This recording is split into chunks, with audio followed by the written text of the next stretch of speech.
she doesn't seem to question herself about that. And I know that most people maybe look at competitions like that and are just like, oh, cool, there are designers out there doing it, maybe someday.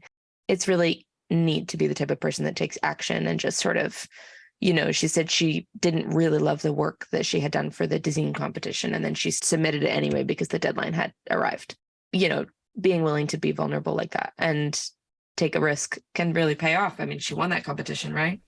Yeah, and I think that when you start something, you're more likely to finish it. Like, you got to get started. If you never start, then that's it. The motion, yeah. Yeah. And thinking about yourself as a client as part of the reason to get in motion, right? Like, you actually have deliverables to this person that is you. Yeah. I mean, it sounds so businessy and maybe like hustle and grind, but if it works, if it actually has payoff for you, then yeah, do it. And also how to protect yourself from the creative burnout. You have to do projects for yourself, but maybe the only way to keep this creativity going and also feel okay with not working on the billable projects all the time, maybe the only way is treating yourself equally important as your clients. You become your own client. Yeah, she's regarding her creativity as part of the income, right? Like part of the currency that makes her business keep running. She's like aware that investing into that will give her more steam to keep going. And that's actually such an amazing way to prioritize yourself,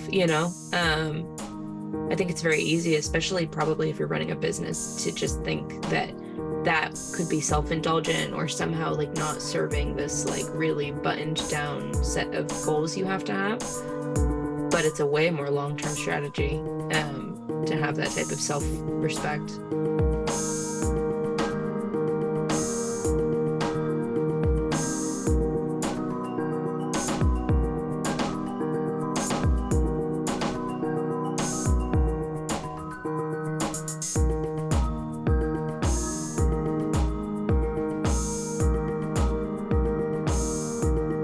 Hi everyone, welcome to Beyond Ray. In today's episode, we have a very special guest because we'll be talking for the first time to a person who's not working in the US and is not from the US. Before we start, I want to remind everyone that we have a website, beyondraypodcast.com, where you can find show notes for our episodes and funny links to the projects guests are mentioning. So go check it out. And I will carry on and introduce Fulden. You may all know her already from the wide world web and her projects, which were often awarded. Fulden is the one who won the Samsung and Design magazine competition for a TV stand a few years ago. And for her, as you would hear, it was a very significant moment, giving her a lot of confidence as a designer. But what's most interesting is how close she was to the manufacturing and the heart of the design, where the design is being made and made into real products. Since Fulden spent a good chunk of her career in China. So maybe Fulden, you would like to introduce yourself and tell us more about that. Yay! Thank you, Margaret. Very happy to be here. So I grew up in Turkey and I got my education here as well. After my graduation, I knew it that I needed to leave my country to widen my perspective and mostly wanted to become a global minded person, also a designer.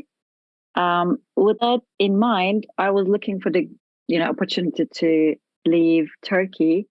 Maybe it's too detailed to mention here, but not so easy for Turkish people to leave their country, not like in Europe or maybe in the US. Europe is like a big country within itself.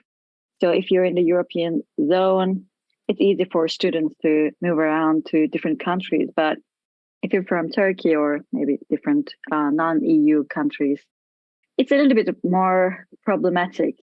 So that's why I needed to pay a little bit more attention, to find a good opportunity. not just like casually going around. And that opportunity came with another design competition. Feels like I'm really into design competitions, I guess.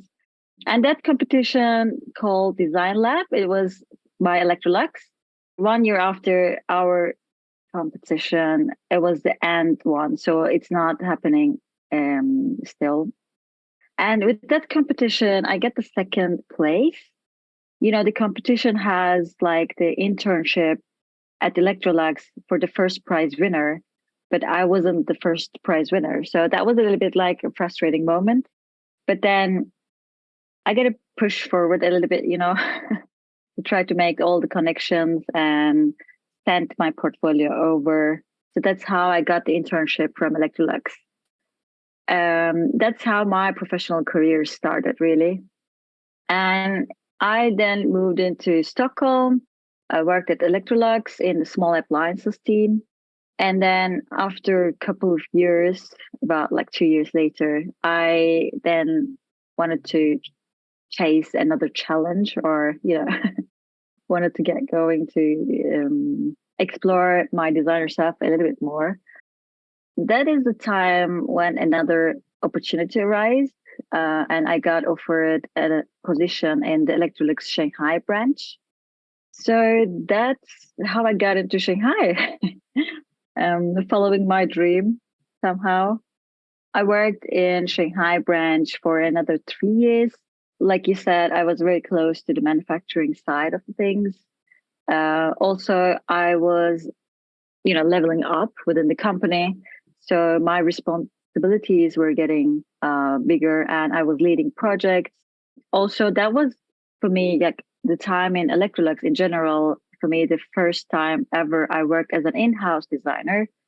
So I was learning a lot about being in the process from very beginning to the end. It was also interesting to see how things going in Stockholm versus in Shanghai. Within the company, it's also a little bit different speed, Then after 3 years in Shanghai, I decided to leave the company and started my own consultancy. Within this time, when I was working at Electrolux, I was still, joining some design competitions, and the Zine one is one of them. I was in Shanghai when I attended to that competition. Yeah, honestly, it felt pretty good to get that confidence kick before I launched my consultancy. Also, like working in China and seeing things from firsthand, how things are made, how a designer plays a very important role in, not just dreaming about a product or visioning a future, but also trying to make these are real. Because I think there are so many compromises happening on the way. And if there's no one controlling those, and these are the boring stuff a little bit, yeah. They're not boring. Not boring to us. We're all They're such nerds. the most interesting. Yeah. Well, they are interesting for sure. Maybe the less sexy things, the less like glamorous things. Yeah. My motivation is actually, we dream a very good product. So I really want that make to happen. I don't want this product or this dream to be destroyed on the way. So that's my motivation. And yeah, learning new stuff. But honestly, it's probably for me like the ideation phase in the real world, after school. In the school, you're always in the ideation phase. You're always brainstorming. You don't have a concern of making those concepts real. In real life, the ideation phase, or dreaming about the future and finding these cool, nice solutions, is the shortest time period compared to the period where you're trying to make all these decisions in reality. That's why I need to in general, I think this is a discovery about myself that I made. I needed to schedule the times of the projects according to their phases. So if I'm going into a manufacturing phase for one product, it's good that I start another concept or another idea in the meantime, so I still feed myself, the creative self. Otherwise, yeah, for me, it's a little bit like challenging, to be honest. Well, then thank you so much for the little run through of your path so far. It's a really interesting one, changing continents and the way that you've motivated yourself. I think just to back up to the beginning feeling, I'd really like to understand what motivates you as a designer to apply to these competitions. I think it's something that a lot of people aspire to do and maybe don't have the confidence for. So I'd love to be in your shoes, like the moment that you first made that choice. And then also, what made you want to keep driving forward after getting second place or maybe having a little bit of a small letdown to not win? Before that, I attended another competition, which is IF. So I sent my graduation project to that. So it was, there are different competitions. There are ones that you send the existing concept versus you actually design within the process. You have a brief given. And compared to the IF, the Electrolux competition was completely a different story. And I had a very different motivation. My motivation actually just aim for the first prize. It doesn't matter if I win it or not, but just aim for it because there's an internship which I really want to win. And I don't care about the money, but I care about the process. Plus, if it's possible, the internship. For that competition, that was my motivation to join. And it was a pretty interesting competition because it took about 5 to 6 months. It was like so many different phases. We had our concept and then we got some feedback from the headquarters. Then we developed our concepts back and forth with the given feedback. Could I interrupt you? Which year was it? 2014, I think. Yeah, because you said they canceled it after. I was in Electrolux 2013 and I made it to the semi-final. So I wasn't in the final selection. So also let it down because the finalist got the models made. Yeah. But this internship was hanging there. However, for me, it was kind of like making a portfolio piece to get whichever different internship and have more stuff with like deep process. But I think it was cool, like so many phases, like 5 or 6 months. It's like making a project at school and they really look into the thinking, not just the rendering kind of. Yes. It was also like you got to see your level compared to the whole world the first time. Now internet is a little bit different than it feels weird to talk about it. It was just like 10 years ago, but it feels like huge difference now. It wasn't that easy. Pinterest was so new. Like there wasn't many projects in Behance or like Pinterest. Instagram was quite new. Or people didn't use it for like how they use it right now. It's so easy for you to find projects and understand your level, your skill or talent, however like you want to name it, compared to the rest of the world or people you find. But for a young like design student recently graduated, it was like all blank. Like, who am I? What am I doing?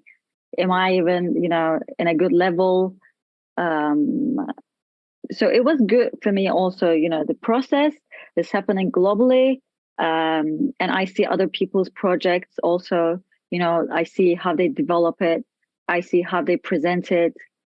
It was like all good learnings. And also we getting feedback from a company, which is pretty worldwide known and a big company, and get to see like one-to-one feedback from someone selected and related to your concept. It was like all full of learnings, but yeah, very exciting. And also a little bit like, I remember I was like pretty nervous because, sometimes you get a feedback, you really need to understand what they want from you. Now it feels easy, but that time it was like, should I do something or should I stick to my idea? Should I just, change it with every comment they say, or am I losing the core of it? Like all these questions. And for the design one, my motivation, going back to the first topic, honestly, it was a little bit fun start for that concept. It was like with a friend. I think I was at Singapore or something. I was in Singapore with a friend, just within a shop which sells electronics, and we were talking about TV stands. I was commenting about like how these TV stands should be like that or this. And that was the time he mentioned about this competition and saying, if you do better, do it then. Nice. Yeah, so typical. Someone tells you, "Oh, you have better answer. Go do it," and you were like, "I will," and you got the first prize. Yeah, I wish I was that confident while doing it, but yeah. I always like feel it goes such an up and down moments within design for me. Yeah. In my mind, I feel like so motivated, like dreaming about all the cool concepts. And when it goes to the reality, like start a tree model, it's like the messy bit. And I feel like so distant and so like, oh, this is the worst idea ever type of feeling. And then after playing around, just, sleeping on it, or maybe talking with somebody or showing it sometimes. Yeah, I don't like to show all the time, but sometimes when I feel like it, then I sent the design just like the very last moment. Maybe it was like the last minute from the deadline, and sent it just because I did it. I didn't send it because I liked the idea. I was like, oh, it looks very bad, but I'm gonna send it just to do it. It's a good thing sometimes that competitions have that deadline, right? It's like the done is better than perfect mentality. Yeah. I think, that way you're describing the creative process is true for like most creative endeavors. I have a person in my life who's like a filmmaker, and he shared it with me too. It's just because getting your imagination to reality, like you have to make some sacrifices of just this amorphous, like beautiful thing you have to actually make it tangible, right? And when you have to like make some choices, make some sacrifices, you start to realize that there's more options than you thought there were, right? And I think that's normal. Yeah, sometimes it feels like we're drifting away, or I'm going to talk for myself. Like I feel like I drift away from the core, and I don't like the feeling. And that's why it feels like I always need to go back to the very first moment when I had the idea, what was my motivation, why I actually draw this. Try to stay, with that core idea. And then even if I drift away from some stuff, I try to, keep the core or very close to it if it's possible.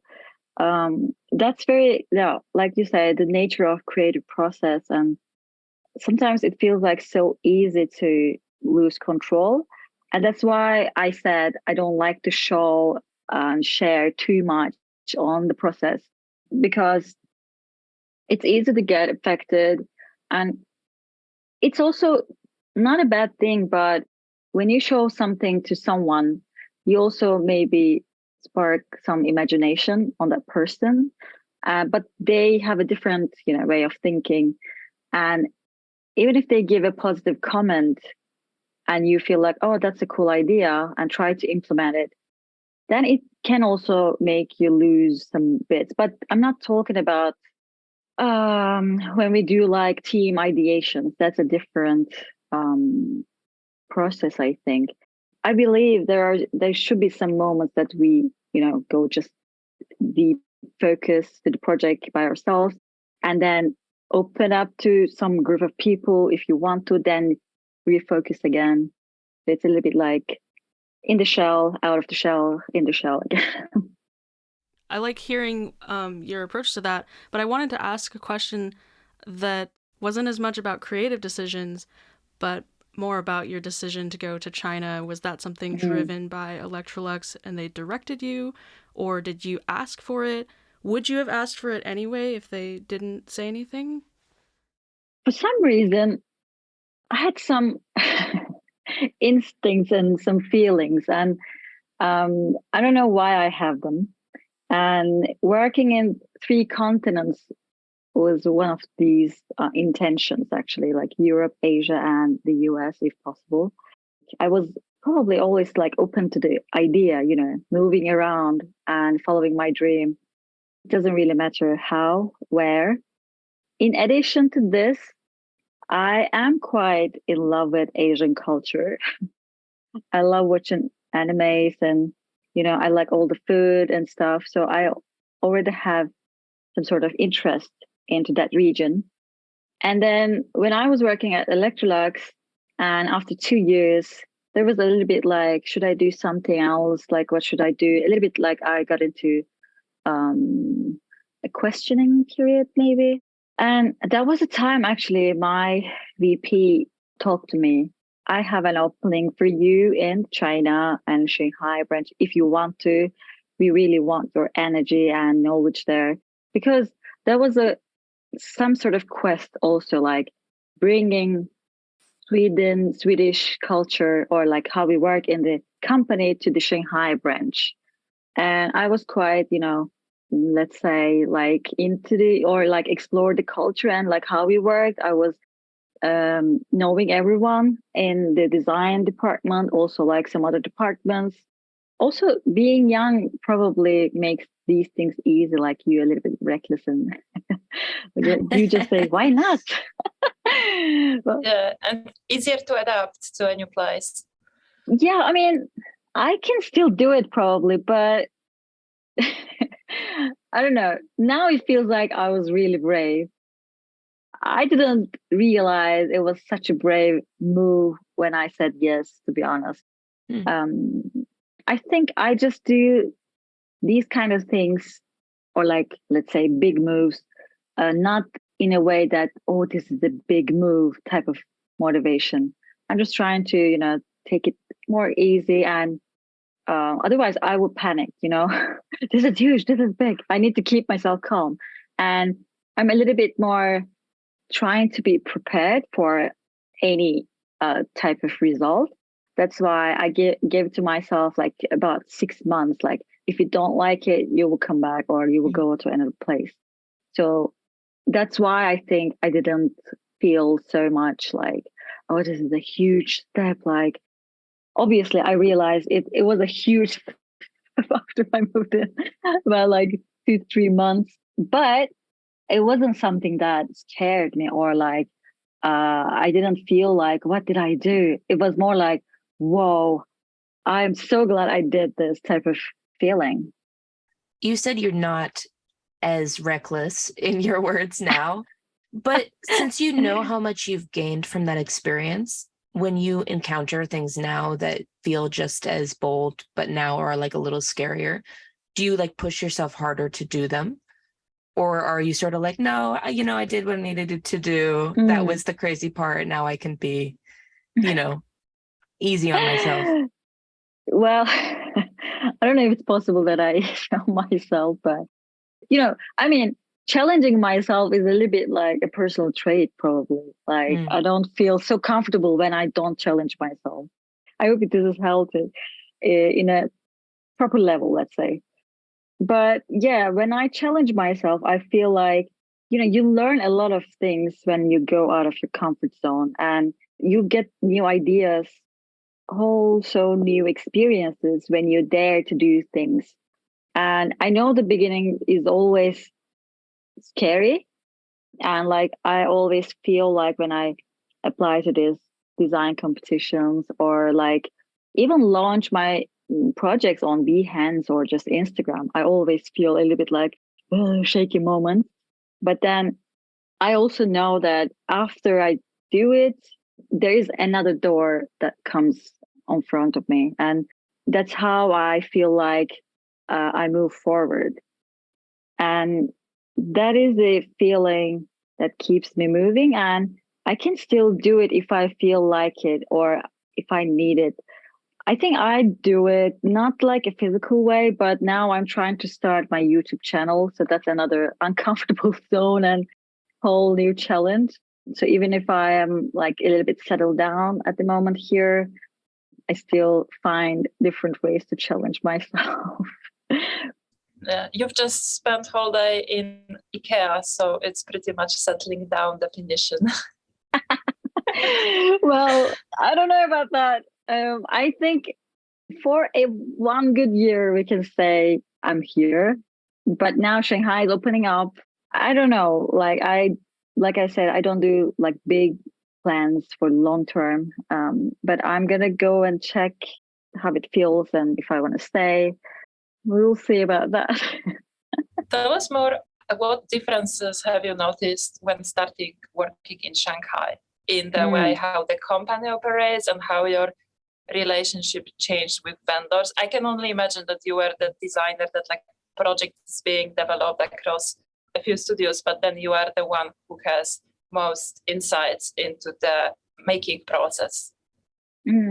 Yeah, I also want you guys to reply to this question as well, because I really want to know like the US side as well. I have some ideas. I seen some stuff, but seeing like Europe side, Turkey is also a little bit different. And the Shanghai, the Asian side is like whole different story. I feel like in Stockholm, the company, well, probably it's also the nature.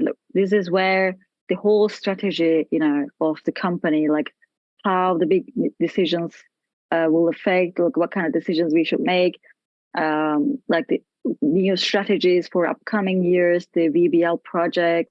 Maybe we should mention here that Electrolux is a Swedish company. So with many studios around, like it's where the headquarters is, right?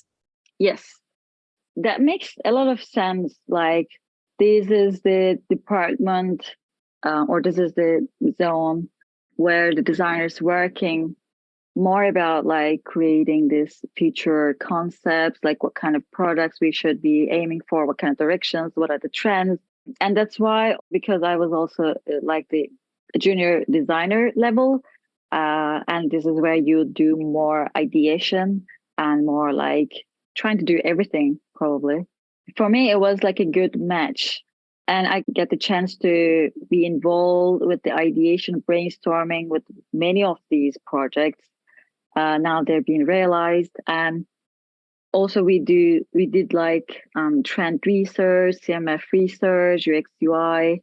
There was a lot of like new topics popping up and trying to learn everything and trying to visualize a strategy, let's say. And the Shanghai side, it was more like realizing these ideas. Of course, like if you're a designer, you in both area, you're responsible with making your product real. It doesn't matter which state you're in or which country. But here we had the ability to actually visit the factories like the next week. If you're in Sweden, obviously it's not that easy. And if you're in Shanghai, sometimes you even like help your friend in Sweden, a designer friend, to check their project. So you get to be involved in many different projects and support the team in different ways. And also you get to see how these manufacturing firms or suppliers work, communicate, and ideate together. There is a different way we communicate within the team, within the company, and within the supplier, let's say email chain. I don't know. So you get to learn all these and develop different strategies for different communication styles. But yeah, how is it in the US? At my company, I'm pretty lucky. So we actually have manufacturing on site, but I'm also working at the headquarter office. That said, we have offices all over the world too, and a major office in China where we have a development team over there. So they abide by some of their own strategy and some of obviously their own supply chain. And we work together, sometimes parallel supply chain. So that's something that definitely comes up. And I know that a lot of manufacturing has gone away in the US. So the experience I get to have is really unique because I can drive down the street from our headquarter office to where we have our molding machines and communicate with our plastics experts in-house. Oh, that sounds amazing. Wow. Yeah. That's pretty rare, I it's think, so in rare. the US. Yeah. That said, I do know that there's a difference of communication talking to our plastics experts here versus talking to plastics overseas, both because of cultural reasons and because plastic is sometimes a little bit of a black magic, and it's not perfectly consistent place to place because of the machines, because of the processes, because of some individual actions and batch sizes. All kinds of things affect these. So it's very interesting to work on a more global scale like this. So I totally can see why that was appealing to you. Yeah, my company is based here and no manufacturing here. We own one factory in the Dominican Republic, and then so that's like a strong partnership, but it's not the products that I work on. Our factory that we work with primarily in China is, I would say, just a really strong partner. Like they do products for a couple companies, but primarily with us. And so, yeah, we have like a lot of collaboration on encouraging them to hire more engineers or more developing, like techs. And we spend, when it was easier to visit China, obviously it's been challenging recently.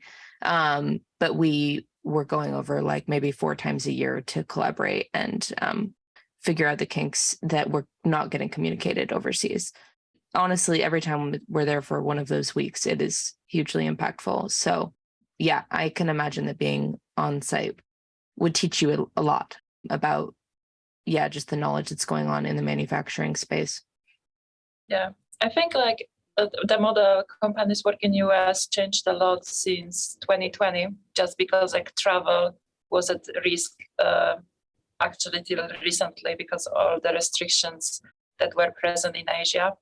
What I'm used to is we have some people working for us, like CMF experts or like tooling engineers in China, and I have just very close relationships with them, and parts are just going constantly back and forth. But like even if you ship air, it takes time because it needs to go through customs. I remember once I was making a model, it wasn't like a production part, but it was just a model to do the fit test, and somehow it was done in China instead in US, even though it was supposed to be done local, and it got caught in customs for a month and a half. Oh no! so it would be much more handy to be closer to the production. But yeah, I think I just have really close bonds with teammates who are local, and also do my best to find out how the decisions are being made, and if they flag something to me, like I take their guidance because I know they've seen the machine, they've seen the production line. If something cannot be changed, I just look away around it. Yeah, and I feel like when you meet these people face to face, the communication changes and improves a lot as well.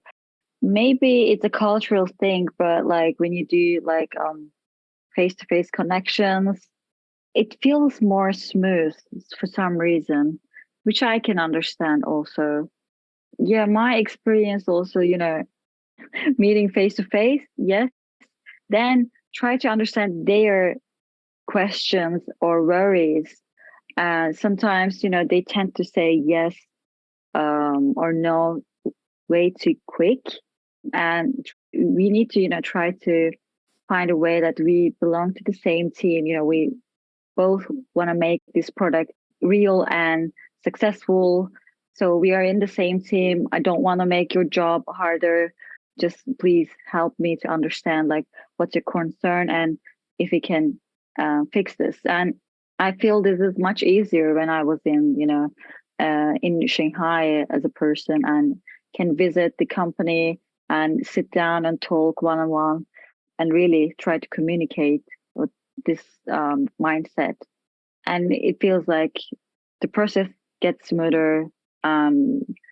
Things made much, not better, but like maybe more collaborative and easier. Yeah, because we can definitely, as designers, be requesting something that is super challenging every now and then without understanding what the big hurdle is, right? Yeah. And I think Yeah, when you can make the process like respectful and collaborative enough to sort of be like, it's fine if you can't do that.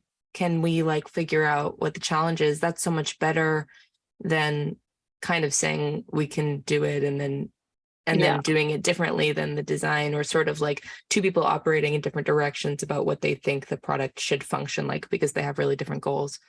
Yeah, they have a very big know-how, and we need to respect that. Hmm. It's so many things have been made in, and like they just maybe sometimes tend to go into track that what's being made and what could have been made it easily, and it's understandable to choose that path over again. And like you said, we tend to sometimes create different paths, and we need to also, I feel it's valuable that we explain ourselves in a better way. It's just not like a nice looking X shape, let's say, but it also serves this function. It follows this guideline from the company. It's a needed, I don't know, development. So it's very important for this project, blah, blah, blah. So yeah, I don't like this like ordering type of tone, but I want to explain myself better. And hopefully then we find a common ground that we make the design, like I said in the beginning of our conversation, with the less compromise if possible. So it could be the closest what we dreamt and what we had in our head in the beginning. Was it this good experiences working there that drove you into starting your own studio? I don't know if I can say that was the exact reason. But what this led, probably like I get a little bit more confident in the process of like, because when you fear something, it's most probably something you don't know about. And when you get to know that things that you fear of, then you realize, okay, it's not that something huge or something that I should be scared of. I can handle it. So I kind of go over beyond that feeling after I learned the process of manufacturing more. And then I was also working at side some freelance projects just to see, just to test myself if I am able to finish a product by myself from the very beginning to the end with all this ideation, all the design process that we know, like ideation and 3D modeling, rendering, and manufacturing feedbacks. So after I did that, then I was like, okay, confident, feeling good, won a prize. And I feel like, I think starting my company wasn't like a 1 or 2 day type of feeling. I had this dream for a very long time. I was just waiting for the right timing. And there is no right timing, I know, but it should be a good combination of, confidence, skill, and stars align. Yeah, this is a big move. And if you don't have a confident, it's not like I can do it all type of confident, but it should be type of like, I know what this is about. I am confident about like I can handle whatever comes to my way. And I knew it was going to be challenging. I knew it's like risky. But I think it's no way that like what's going to happen. But the bravery is the most confident thing that you should be, you should stick to it, I guess. Like ability to adapt whatever that comes your way. If I was like, again, telling myself, if this doesn't work, it's okay. I can still go to work as an in-house designer in a company, or I can do both at the same time. So just like give it a try, because it was a moment that it became kind of painful, not to launch my company. I was like at a very nice level at Electrolux, on a nice, comfortable period. I was working on like cool projects, and I could move to another country with the Electrolux as well if I wanted to get another challenge, let's say. Electrolux was like a family to me. So I was like really had good relationship with the people there.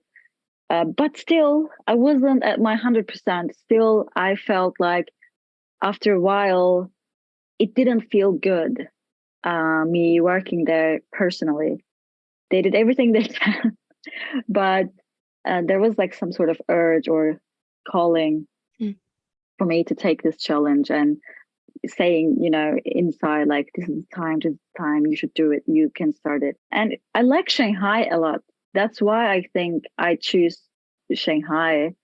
Like I always wanted to have like one foot in Shanghai and having a company there and going there with the work related reasons or just like applying for visa with the work permit.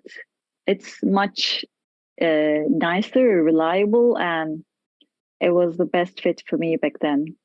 Do you remember when you first had that itchy feeling of like knowing that you would someday start a company? I mean, that's obviously different than later when you're like, okay, I think it's time. But you Yeah. said you always knew. And I think that that's also kind of a rare feeling to have. Maybe, yeah. I mean, I was in high school. I didn't even know what my job was gonna be. I didn't even have like an occupation chosen, and I didn't know I was gonna become a designer. I just feel like I will have a brand. I will create a brand type of feeling. Mm. And when I became a designer, then I realized, okay, this makes sense. It becomes a design related, either a company or like a brand. But then I knew it was like way too early. I wouldn't do it after my graduation for sure. I knew that I needed to learn a lot of things. I needed to expose myself to growth, and there will be some time. So I needed to wait. I just didn't know like how long I should be waiting for. And because I had like a lot of talented friends around me, and they still didn't start their company. And, obviously not everybody should do it, but those are the people who were talking about starting their own agencies. And they were like much older than me, much experienced, and they still couldn't do it for this and that reason. And I was like feeling at the age like 29, is it too early? Like, should I do it now or should I wait after like maybe I became like 35 or something?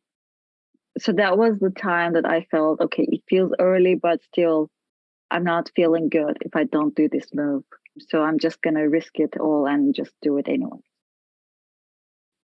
I felt like I was like back at those moments and emotionally, like, yeah, it was tough but fun. Yeah, it sounds really exciting. I like this way of you have of strategizing risk. You're like, I'll just try it for this period of time. It feels really yeah, like something you can bite off and just try instead of having to think about the ramifications for the next 20 years, Yeah, 100%. Yes. Yeah. Yeah, after that it was COVID though. It was a bit a different story. Yeah. After like launched my company, it was like October 2019.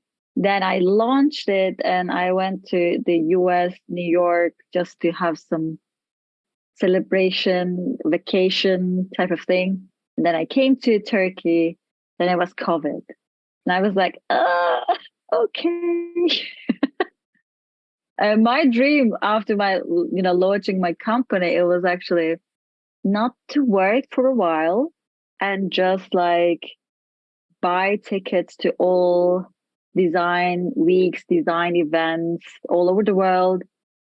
Because I also like journaling a little bit, um, going into these design exhibitions, design weeks, and trying to understand like the trends, what are the companies trying to do, maybe a little bit like summarize those kind of findings. I was doing this at Electrolux and I was quite liking it. So that's why I felt like maybe I should do this for 1 year. But with COVID starting, obviously I couldn't do that. And I had to work. Maybe that's better now. I don't know. Because there was a period, probably it was like spring of 2020, right? All over the world, everyone was like shocked, and everything were like going pretty bad.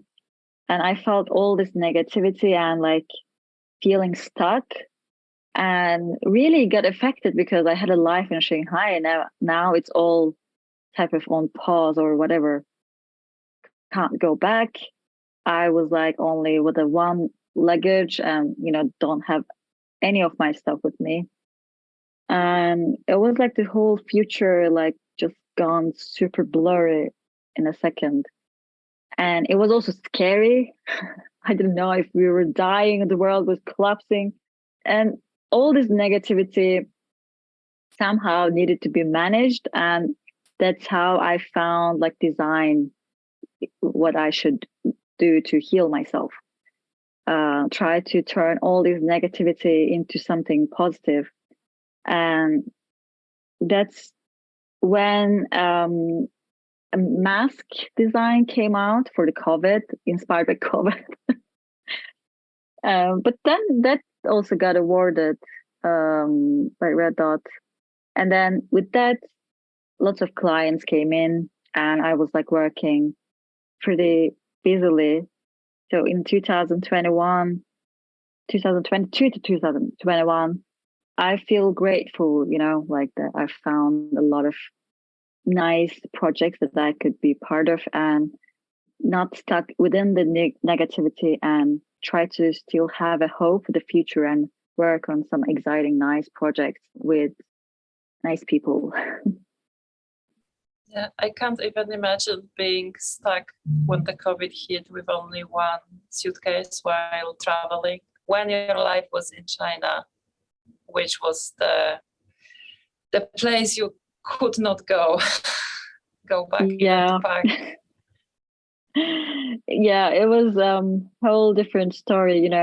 I kept my apartment. Yeah, we just drifted away from the topic, but I kept my apartment for 2 years, 2.5 years actually. Just recently decided that, okay, I had to make a decision.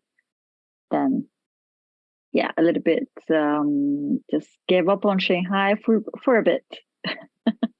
We will see what happens next. But yeah, I miss the city. It's such a nice place. But yeah, how was COVID for you guys? Like within this creativity and COVID and the world collapsing type of moment. Well, in Seattle, it was kind of the big place first for a little while. Mm. So I think we had the first lockdowns and the first kind of really scary news that was certainly kind of hanging over us like a cloud for a little while. But I think as a city, because of the industries that are here, Seattle is uniquely well positioned to work from home, perhaps. Mm. I mean, industrial designers, we struggle with some work from home because our work is physical. So there's still that adjustment, but I think I enjoy aspects of it. Mm. What about you guys? I had super hard time working. I felt like the maybe first 9 months when like showing up at office wasn't even something to discuss. I was just stuck. I felt like I'm back to the first year in college when I have some ideas I can't check and I'm like the worst on team or something like that. Now I know everyone was struggling. Like when we came back to studio and started like meeting basically almost every day a week, everyone together, I feel like I just blossomed. I just, my creativity blossomed. And now thinking about like trying to work in 2020 at home, it was not sustainable in any way. Even if like I could get 3D prints home or whatever, like it's not something I would ever want to go back to. Although I got a dog. That is great. I actually think the shift was helpful for the way that I was thinking about work. I think that although I'm not that far out of, college, I had already gotten into a bit of like a routine or like a norm. And it was actually productive for the way that I think about creativity and the work that I want to do, to have things get broken up. I mean, I think, yeah, inevitably it was challenging for so many reasons, life-wise, but I think that I identify a little bit more with the side of things where it's like a priority shift was on the table, and starting this group that has turned into something really great. I think sort of prioritizing community and more open-ended creativity and things that make me happy instead of like feeling like I have to get everything through a really specific career path. So some pros and cons for sure. Yeah, I mean, working from home is definitely not for everyone. And even if I say I quite like it, still after 2 years, it was like, I need to get out of the home, because I knew even if I, stayed in Shanghai, I wasn't going to open a physical place for some time. And so that's why I didn't have the urge when I was here in Turkey. I didn't feel like I should have like a physical space, because it was, like I said, also quite blurry, like what I was going to do. But now, after like 2.5 years, nearly 3 years, I was like, okay, Shanghai, I don't know when you're going to happen, but I need a space. I need some sort of space that I can breathe and, go out of this room, and not to a cafe, but just 100% belongs to me. Have my creativity, have my like silence corners, and like have my favorite snacks. I don't know, but something that just for me. That's how I actually rented this place like 2.5 months ago, and now I'm so excited and just started the YouTube thing, all in back again. That's why I can't really say it is normal to work 100% from home. It's really not sustainable, like Margaret also say.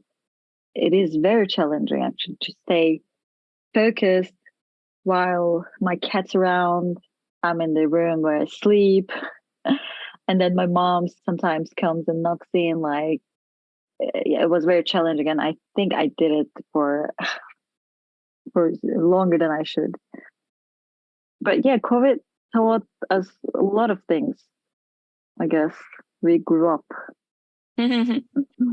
How do you generally, think about cultivating your creativity again when you're feeling a little bit burnt out? I definitely think that that's like a relatable experience that a lot of people have had in the last couple of years. I don't know if I am really that good, actually. I'm still learning, but like, because I had a burnout in 2021, after I said I launched a business. It's good that I had lots of clients, but I didn't have any time for myself. So for a traditional studio, this should be okay. And this sounds pretty nice, but I didn't know anyone who works with me. Still don't actually. I don't know when that move will happen, but I'm by myself and I'm giving 100% of me to client projects. And then I had a burnout afterwards. And then I didn't want to do anything related to design for quite some time. And this is for me shocking, because it was never a period for me that I didn't do design. I didn't think about an idea or like sketch something quickly on my phone. But I was like pretty easy on me. If you feel this way, you just do what you need to do, because it felt scary to feel this way, but I needed to give a little bit of some time, relax. And after that, I questioned myself, like, why did you feel this way? What happened? I quite like to talk to myself, actually. I think, yeah, we are our best friends. So we need to listen to ourselves more often. The world feels like so busy, and we really lose the track, you know, how you really feel, if you're on the right track with align with your core the values or whatever instincts you have. And as a person, also, this works pretty good for me as a designer. I really care about this gut feeling and the instincts that I have. But probably I can keep them alive because I really try to listen to them. And it's like a muscle. When you try to listen to them, they tend to speak more louder, and then you can hear your inner voice more clear. And what I figured out actually, this creative fire within me is actually becomes brighter and more stronger if I work on vision and conceptual projects. And that means I shouldn't give 100% of my time to client projects. I should separate some time, like I am a client to me, and work on my side concept projects, and then have some client projects going on with the same time. But if I ignore myself, if I ignore all the projects that I want to realize, then I am going into burnout phase pretty quickly. That's what I figured out. It's it's been a year, that I figured this out. It's a pretty new thing, but that's the thing. I think just to listen your inner voice and trying to understand the things that makes you feel burnout, and try to develop strategies to avoid these things. Yeah, that's why I feel good now that I can now, back to balancing these project workload compared to, what I should do, what I have to do, and what I want to do. I like that strategy of making yourself a client to yourself. That's a cool way to do it. Yeah, also, it's a way to, stick to your deadlines, which I am also not super good. Well, if it's a client project, I am super good, deadline catcher person. But if it's myself, then it's like, we can do it next week and For next sure. week. Yeah, I think we all do that to ourselves. Yeah. But the more try to stick to, think that you're a client to yourself and try to stick to the deadlines that you give to yourself, with a little bit, of course, buffer time, it's okay. But then feels like you're not betraying yourself, like you are actually empowering yourself, you are making yourself the first priority. So that feels good. That's important. Sounds like lots of learning in the past 2 years for you. 100%. I mean, every year, like the last 11 years maybe, every year another learning, which I quite like. But yeah, that means also probably I tried a lot of things, which is nice. Then I had to develop these strategies and learn a lot about myself. Well, I think we're going to wind down our really lovely conversation with you. We always like to end these interviews with 2 main questions. Margaret. Oh, yeah. I almost away. forgot about this one. And then Ginger, will you actually ask the last one? Absolutely. Yeah, I have my signature question. What is your favorite color? Ooh, is color, I mean, black counts or? Black Probably counts. not. Black counts. Yeah. I like colors, but on products, I am much better on myself. But on myself, I prefer black. Yeah. Fair. I'm in the same boat. The other thing we love to ask our guests is to emphasize their uniqueness and what they bring to this field. We like to ask them to brag about themselves a little bit and tell us what you're bringing to design in the world that nobody else brings. Ooh. I think I quite like to, and into maybe a little bit obsessively break the norms and trying to really find fresh perspectives.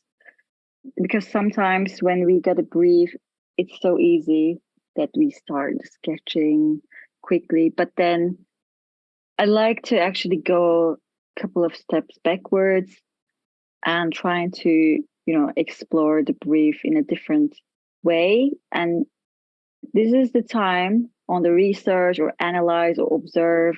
This is the time you can actually be a little bit more open and maybe challenge the things that we accept as normal. And that's, I feel, it's when an innovative ideas comes through, because it doesn't have to be, you know, a huge innovative, like technological breakthrough type of idea, but a little, you know, nice, a wow moment in a product. It could be either a form, even like a CMF, or whatever experience we want to give.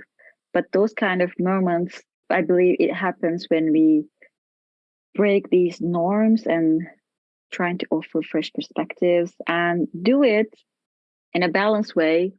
I try to really care about, you know, form and the function at the same time. Obviously, it could be the best functioning product, and if it doesn't look good, then no one would buy it. And it could be the best looking product, but it doesn't do the job it should do, and then no one would buy it. So I think it's really important to find a good balance between these. Yeah, by doing all these, I hopefully add a value to the end result and create some meaningful experiences that can that people can feel these solutions blend into their daily life easily and effortlessly. Yeah, I definitely think that more norm questioning is needed in the world. Yay! That's a good one. Very nice question. Thank you. I wanted to be more experimental with answering the favorite colors question, but I was like, oh, black. Okay. Hey, it's your favorite. It's not meant to be anything else. Yeah. Yeah, thanks for the spending time with us and for this meaningful conversation.